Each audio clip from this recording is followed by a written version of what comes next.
അൻസാരി സുഹരി ഉസ്താദ് എൻ്റെ ഈ വീഡിയോ കാണുന്നുണ്ടെങ്കിൽ ഉസ്താദിൻ്റെ എല്ലാ വീഡിയോസും കാണുന്ന ഒരു വ്യക്തി എന്ന നിലയിൽ ഉസ്താദ് ഇതുവരെ ചെയ്ത വീഡിയോകളിൽ മനസ്സിനെ വല്ലാത്ത ഒന്ന് സ്വാധീനിച്ച ഒരു മനസ്സുകൊണ്ട് എൻ്റെ ജീവിതത്തെ കൊടുത്ത് പുനർവിചിന്തനം ചെയ്യേണ്ടി വന്ന ഒരു വീഡിയോ ആണ് ഉസ്താദ്. ഇതിന് ഗേറ്റ് ബ്ലോക്ക് ചെയ്ത് പാർക്ക് ചെയ്ത് ആൾക്കാർക്ക് ബുദ്ധിമുട്ടാക്കിയത് എന്താ? അപ്പോൾ ഉസ്താദ് ഞാൻ 2-3 ദിവസം അങ്ങനെ പാർക്ക് ചെയ്ത് നോക്കി. പക്ഷെ അപ്പോഴും ഈ പള്ളിയുടെ ബാങ്കുവിളി കേട്ടിട്ട് എനിക്ക് ഉണരാൻ പറ്റുന്നില്ല. ഈ ഗേറ്റ് ബ്ലോക്ക് ചെയ്ത് പാർക്ക് ചെയ്താല് ഇവർക്ക് കയറാൻ പറ്റാതെ വരുമ്പം അവരെന്നെ വിളിച്ചുണർത്തുമല്ലോ. ഞാൻ നോക്കുമ്പം സേലത്ത് വെച്ചിട്ട് ഒരു വണ്ടി ആക്സിഡന്റില് മുഹമ്മദ് അലി മുഹമ്മദ് അലി മരണപ്പെട്ടു. നല്ല അൻസാരി സുഹരി ഉസ്താദ് അവരുടെ പേജിലിട്ടൊരു വീഡിയോ ആണ്. പക്ഷേ കേട്ട ഒരു മനുഷ്യനും ഒരു പുനർവിചിന്തനം സ്വന്തം ഹൃദയത്തോട് ചെയ്യാതിരിക്കില്ല. നിങ്ങളത് ഫുള്ള് കേൾക്കണം. എന്ത് തിരക്കുണ്ടെങ്കിലും ദയവ് ചെയ്തുള്ള ഒരു അപേക്ഷയാണ്, നിങ്ങളിത് ഫുള്ള് കേൾക്കണം. ഞാൻ പ്ലേ ചെയ്യാൻ ശേഷം സംസാരിക്കാം. അതറിയാം. നമ്മൾ സുബഹിക്ക് നമ്മളിപ്പം ജമാഅത്തിന് പോയ ഒരു ജമാഅത്തിൽ പങ്കെടുക്കണമെന്നൊരു നീയത്തിൽ നമ്മൾ കടക്കുകയും നമ്മൾ ജമാഅത്തിൽ പോവുകയും ചെയ്യുമ്പോൾ എനിക്ക് എൻ്റെ ജീവിതത്തിൽ ഒരിക്കലും മറക്കാനാവാത്ത സുബഹയുടെ ജമാഅത്തുമായി ബന്ധപ്പെട്ടൊരു ഓർമ്മ, അത് നമ്മൾ രാവിലെ അത് പറയാമെന്ന് പറഞ്ഞു. മണ്ണുത്തി പള്ളിയിൽ ഒരിക്കലും പിന്നെ തഹജുദിന്റെ സമയത്ത് തഹജുദ് നിസ്കരിക്കാൻ അവിടെ കുറച്ച് ആൾക്കാരൊക്കെ യൂണിവേഴ്സിറ്റിയിൽ നമ്മുടെ നാട്ടിൽ നമ്മുടെ സുഹൃത്തുക്കളൊക്കെ വരും. അപ്പോൾ ഇവർ വരുന്ന സമയത്ത് മണ്ണുത്തി പള്ളിയിൽ അൻസാരി ഉസ്താദിനെ അറിയാമല്ലോ, ഒരു ഗേറ്റേ ഉള്ളു മനസ്സിലാക്കുക. അപ്പോൾ ഈ ഒരു ഗേറ്റിൽ ഒരു ഏഷ്യറിന്റെ ലോറി ഒരിക്കലും ഈ തഹജുദിന്റെ സമയത്ത് ബാഗ് എടുത്ത് പാർക്ക് ചെയ്തിരിക്കും. അപ്പോൾ വരുന്ന ആൾക്കാർക്ക് കയറാൻ പറ്റില്ല. പിന്നെ വേറെ വഴിയില്ല കയറാൻ വേണ്ടിയിട്ട്. ഏഷ്യറിന്റെ ലോറി എന്ന് വെച്ചാൽ പച്ചക്കറിയൊക്കെ കൊണ്ടുവന്ന ലോറി ഉണ്ടല്ലോ. അപ്പൊ അവര് ലോറിയുടെ 4 വാർഡും കിടന്ന് നോക്കി എങ്ങനെ കയറാൻ പറ്റുന്നത്. അപ്പൊ ഒരാൾ നോക്കുമ്പോൾ ക്യാബിൽ ഡ്രൈവർ കിടന്ന് ഉറങ്ങുന്നതാണ്. അപ്പം അദ്ദേഹത്തെ വിളിച്ചുണർത്തി, ഈ ഡ്രൈവറെ വിളിച്ചുണർത്തി. എന്തോ വണ്ടി എടുത്ത് മാറ്റി പള്ളിയുടെ മുന്നിൽ ഇങ്ങനെ വണ്ടി പാർക്ക് ചെയ്ത് എന്തോ ചോദിച്ചു. അപ്പോൾ ഡ്രൈവറെ പെട്ടെന്ന് വണ്ടി എടുത്ത് മാറ്റി. പിറ്റേ ദിവസം ഇതേ സമയത്ത് അവർ പള്ളി വന്നപ്പം ഇതേ വാഹനം അതേപോലെ തന്നെ പാർക്ക് ചെയ്തിരിക്കുന്നു അവിടെ, അതേ വണ്ടി. അപ്പം ഇവർക്ക് പിന്നെ പെട്ടെന്ന് ഇന്നലെയും പാർക്ക് ചെയ്തു, ഇന്നും പാർക്ക് ചെയ്തു, അക്ഷമരായത്. പെട്ടെന്ന് വിളിച്ച് ഇന്നലെ എന്താ സംഭവം എന്നൊക്കെയുള്ള രീതിയിൽ ചോദിച്ചു. ആ ഡ്രൈവർ ഒന്നും മിണ്ടില്ല, വണ്ടി എടുത്ത് മാറ്റി. അങ്ങനെ ആ സംഭവം അവിടെ അവസാനിച്ചു. അങ്ങനെ മോദിൻ ഉസ്താദ് വന്നിട്ട് എന്നോട് ഇതുപോലെ ഇങ്ങനെ ഒരു സംഭവം ഉസ്താദ് സുബഹിക്കുണ്ടായി എന്ന് പറഞ്ഞു. മുഹറിന്റെ സമയമായപ്പം ഈ മോദിൻ ഉസ്താദിനോട് വന്നിട്ട് പറഞ്ഞു, ഉസ്താദ് ഇന്ന് സുബഹിക്ക് ഏഷ്യറിന്റെ ലോറി പാർക്ക് ചെയ്തില്ല, ആ ലോറി ഡ്രൈവർ ഇതേ ലുഹറിന്റെ ജമാഅത്തിൽ പങ്കെടുക്കാൻ പള്ളിയിൽ ഇരിപ്പുണ്ട് എന്ന് പറയും ആ പയ്യൻ. അപ്പം നിസ്കാരം കഴിഞ്ഞിട്ട് ഞാൻ ഇങ്ങനെ വിളിച്ചു, റൂമിലേക്ക് വന്നു. ഒരു ശാന്തനായ ഒരു പയ്യൻ, ഏകദേശം ഒരു 30 വയസ്സ് പ്രായം കാണും, കയറി വന്നു. എവിടെ എന്താ സംഭവം, രാവിലെ എന്തൊക്കെയോ സംഭവം ഉണ്ടായെന്ന് പറയുന്നിട്ടില്ല, എന്താ സംഭവം?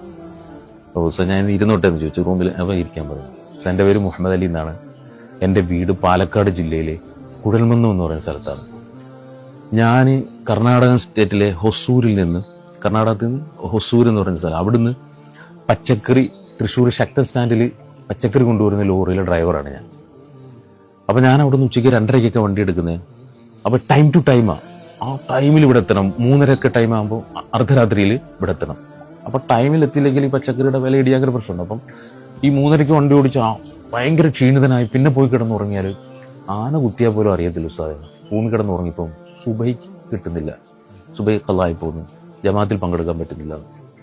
അപ്പം ഞാൻ അവനോട് പറഞ്ഞടാ അതൊക്കെ ഈ പള്ളിയുടെ ഫ്രണ്ടിൽ മണ്ണുത്തി പള്ളിയിൽ അറിയാലോ, ആ റോഡ് സൈഡിൽ വണ്ടി ഇങ്ങനെ നീളത്തിൽ പാർക്ക് ചെയ്യുക.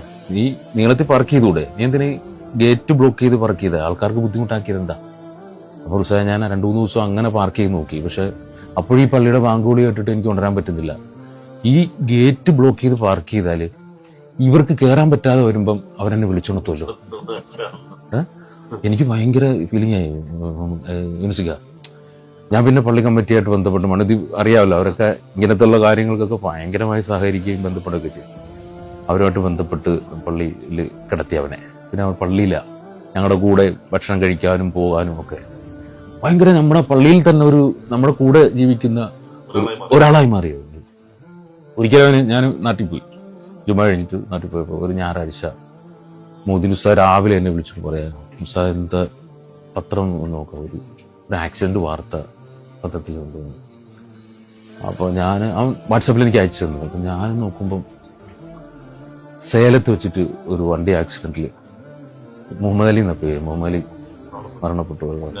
നല്ല നമുക്കൊരു നമ്മുടെ പ്രിയപ്പെട്ടവർ മരിക്കുമ്പോൾ നമുക്ക് മാനസികമായി ഉണ്ടാകുന്ന ഒരു ആഘാതമില്ല, അതേപോലെ ഭയങ്കര ആഘാതം. ഞാൻ അവിടെ നിന്ന് തിരിച്ചു വീട്ടിൽ വന്നു, പള്ളിയിൽ വന്നു, വീട്ടിൽ നിന്ന് പള്ളിയിൽ വന്ന് നമ്മൾ സുഹൃത്തുക്കളെല്ലാവരും കൂടെ, ഉസ്താദ്മാരും മഹല്ല് ഭാരവാഹികളും ഞങ്ങളെല്ലാവരും കൂടെ ഒരു വീട് അന്വേഷിച്ചു പോയി. അപ്പൊ ഇത്രയും നാളത്തെ പള്ളിയിൽ താമസവും പള്ളിയായിട്ട് ബന്ധപ്പെട്ട് അവിടെ ചിരപരിചിതനായി, എല്ലാവരുമായിട്ട് നല്ല ബന്ധമായി, നല്ല സുഹൃത്തായി, നല്ല വിനയം, പക്വത, താഴ്മ, നല്ല രസമാണ്. അങ്ങനെ ഇവന് വീട് അന്വേഷിച്ചു പോയി. അന്വേഷിച്ചു പോയപ്പം ഈ കുഴൽമന്നത്തിൽ എന്നിട്ട് ഇങ്ങനെ ഒരാളെ ചോദിച്ചിട്ട് ആർക്കും അറിയില്ല. അപ്പൊ ഞങ്ങൾ കുറെ നേരം ഇവിടെ നിന്നപ്പോൾ ഒരാളെന്ന് വെച്ചാൽ എന്താ ഇവിടെ നിൽക്കുന്നത്, അപ്പം ഇങ്ങനെ ഒരു ആക്സിഡന്റ് മരണം സംഭവിച്ച ആ വീട്ടിൽ വന്നതാ. അപ്പോൾ തോലന്നൂർ എന്ന് പറഞ്ഞ സ്ഥലത്ത് ഒരു മരണം നടന്നിട്ടുണ്ടെന്ന് പറഞ്ഞു. അപ്പൊ ഞങ്ങൾ തോലന്നൂരിലേക്ക് പോയി. ഞങ്ങൾ അന്വേഷിച്ചൊരു വീട്ടിൽ ചെന്നപ്പോൾ ചെറിയൊരു വീട്, ആ വീട്ടിൽ ഒരു പ്രായമായ ഒരു ഉമ്മ വിളിക്കുന്നത്. അപ്പൊ ഞാൻ ഇങ്ങനെ ചോദിച്ചു, മുഹമ്മദ് അലിയുടെ വീടാണോ എന്ന് ചോദിച്ചു. അപ്പോൾ പറഞ്ഞു, അപ്പോൾ ഉമ്മ കരഞ്ഞ് അങ്ങ് മനസ്സിലായി. അപ്പൊ ഞങ്ങൾ കയറിയത് ചെറിയൊരു വീട്, അവിടെ അവന്റെ വല്യമ്മയുണ്ട്, അവന്റെ ഉമ്മയുണ്ട്, അവന്റെ ഉമ്മയുടെ ജ്യേഷ്ഠതയുണ്ട്, ഭാര്യ, ഇത്രയും പേര് വിധവകളാണ്. അപ്പം അത്രയും പ്രാരാബ്ധ ജുമാപ്പ മരണപ്പെട്ട. അപ്പൊ ഒരു ദിവസം മണ്ണുത്തിപ്പള്ളിയുടെ പെയിന്റ് അടിക്ക് വേണ്ടിയിട്ട് ഒരിക്കൽ ജുമായ്ക്ക് ഇങ്ങനെ സഹായം നടത്തുന്ന വെച്ചപ്പോഴേ എന്നുവെച്ച പുസ്തകം ആദ്യം 10 നോട്ട് എൻ്റെ കയ്യിലെടുത്ത് 1000 രൂപ എൻ്റെ സംഭാവന ആയിരിക്കും ഉസ്താദ് ആദ്യം. അപ്പൊ ഞാൻ അന്നേരം വിചാരിച്ചേ ഇവന് അത്യാവശ്യം സാമ്പത്തിക ഭദ്രതയുള്ള വീട്ടിലെ ആയിരിക്കുന്നു. പക്ഷെ അവന്റെ ജീവിത പ്രാരാബ്ദങ്ങൾക്കിടയിലൂടെ അവൻ ഓടുമ്പോഴും അവന്റെ ചുറ്റുവട്ടത്ത് നടക്കുന്ന കാര്യങ്ങൾക്ക് കാതോർക്കുകയും പള്ളിയുമായി ബന്ധപ്പെട്ട കാര്യങ്ങൾ ബന്ധപ്പെടുകയും, അങ്ങനെ ഞങ്ങള് പിന്നെ അവിടെ ദുആ ചെയ്യും. നമ്മൾ ചില പ്രിയപ്പെട്ടവർക്ക് വേണ്ടിയിട്ടുള്ള ദുആ ചെയ്യുമ്പോൾ നമ്മുടെ ഹൃദയം തുറന്ന് ദുആ ചെയ്യുന്ന ചില നേരങ്ങളുണ്ടാകും. ചില മനുഷ്യരുടെ ഈമാനികമായ ജീവിതം നമ്മളെ സ്വാധീനിക്കുമ്പോൾ അവർക്ക് വേണ്ടി നമ്മൾ ദുആ ചെയ്യും. അവന്റെ ഖബറിൽ പോയി ഞങ്ങൾ അവന്റെ ഖബറിൽ പോയി ഞങ്ങൾ ഉസ്താദ്മാരും മഹല്ല് ഭാരവാഹികളോട് ദുആ ചെയ്തപ്പോൾ ആ നാട്ടുകാർക്ക് ഇത്രയും ഉസ്താദന്മാർ വന്ന് ദുആ ചെയ്യേണ്ട ഒരു ഖബറല്ല എന്നുള്ള വിചാരമാണ് അവർക്ക് ഭൂതകാലം അങ്ങനെയായിരുന്നു. അവർക്ക് അങ്ങനെ ഒരു ഉസ്താദന്മാരോട്ട് ബന്ധപ്പെടുന്ന ഒരു ജീവിത രീതി ആയിരുന്നില്ല ഉമ്മാലിയുടെ.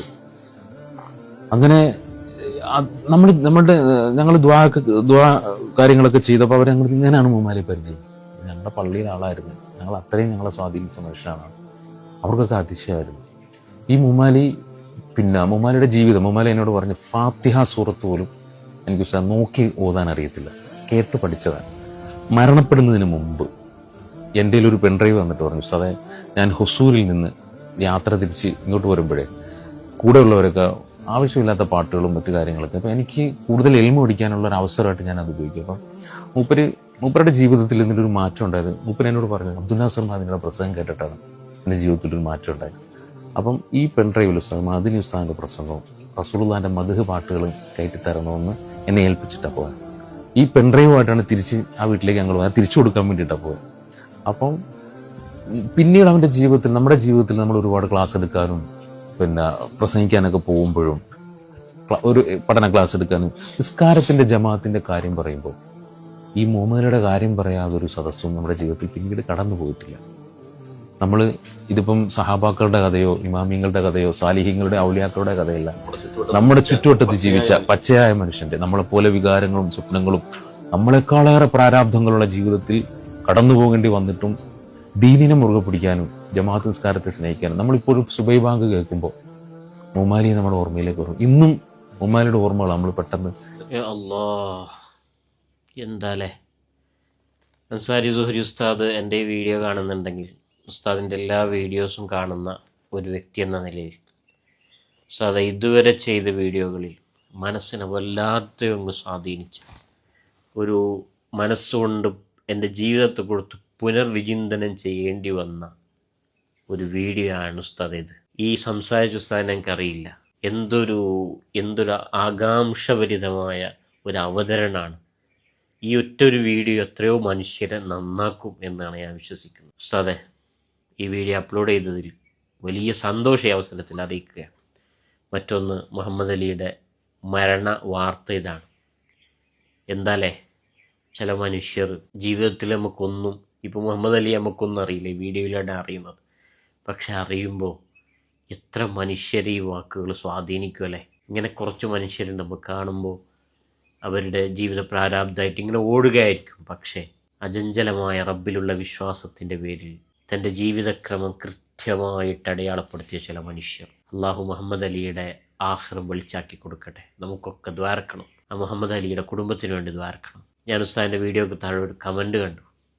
മുഹമ്മദ് അലിയുടെ ഉമ്മയും മരണപ്പെട്ടു, ഭാര്യയും മക്കളും മാത്രമാണ് ഇപ്പോൾ ജീവിച്ചിരിക്കുന്നത് എന്നൊക്കെ ഒരു ഇത് കണ്ടു. ഉസ്താദെ, പറ്റുമെങ്കിൽ ഉസ്താദ് ആ കുടുംബത്തെക്കുറിച്ച് പരിചയപ്പെടുത്തണം. എന്തെങ്കിലും പ്രശ്നങ്ങളും വിഷമങ്ങളും ഉണ്ടെങ്കിൽ നമുക്ക് തീർത്തു കൊടുക്കണം. ഉസ്താദ് ഒന്ന് വീഡിയോ ചെയ്യുകയാണ്. ഇല്ലെങ്കിൽ അവരെ കുടുംബങ്ങളാർക്കെങ്കിലും അറിയും, നിങ്ങൾ ഷെയർ ചെയ്തിട്ട് നമ്മെ ഒന്ന് അറിയിക്കണം. എന്തായാലും എത്രയോ ജീവിതത്തിൽ ഇനിയും ഒരുപാട് മനുഷ്യരെ മരണപ്പെട്ടു പോയ ശേഷവും ഇൻഫ്ലുവൻസ് ചെയ്യാൻ മുഹമ്മദ് അലിക്ക് സാധിക്കും എന്നുള്ളതാണ്. ഏതായാലും ഈ വീഡിയോ ഒന്ന് ഷെയർ ചെയ്ത് ആ കുടുംബത്തെ നമ്മൾ കണ്ടെത്തണം. ആ മുഹമ്മദ് അലിക്ക് പകരം ദുന്യവിയായ ലോകത്ത് ആ മുഹമ്മദ് അലി വിട പറഞ്ഞത് കാരണം കൊണ്ട് ആ കുടുംബം വിഷമിപ്പിക്കാൻ പാടില്ല. ഏതായാലും അൻസാരി ഉസ്താദെ, ഇത്തരം നല്ല അനുഭവങ്ങളുടെ പുതിയ വീഡിയോ നമ്മൾ പ്രതീക്ഷിക്കുകയാണ്. അസ്സലാമു അലൈക്കും.